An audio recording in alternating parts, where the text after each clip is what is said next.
عزیزم من به هیچ کس دل ندادم، دلی خود را در آخر بر تو دادم.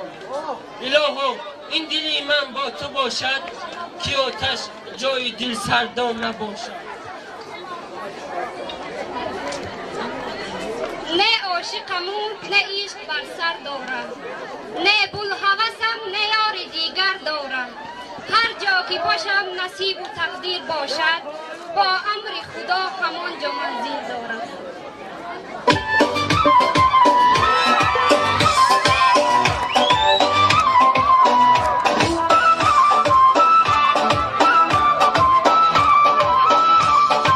خندیده باشی، گل روح به هم پیچیده باشی، چو بلبل در چمن نالیده باشی، و ذوقی هم دیگر بالیده باشی. گلم دادی که من خود پرستم، برای این عاشقان از موی مستم. بگیر این توفه غیر گلم را که جز تو با کس پیمان نبستم.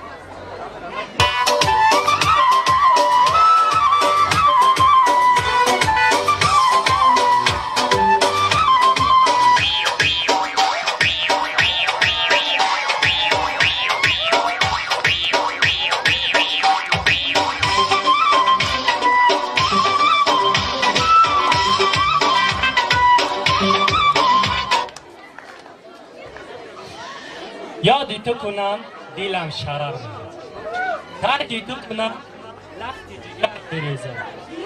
آخر عمر باشی با من در زهری شب.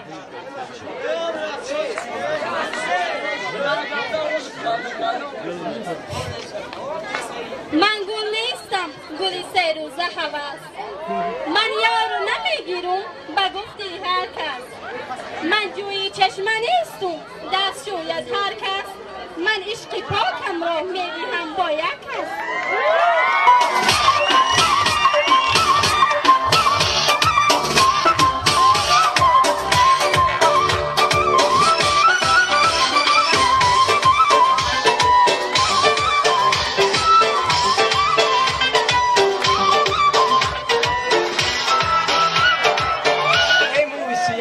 موی ترسی لکنم تا دل ببرم هزار و یک لکنم.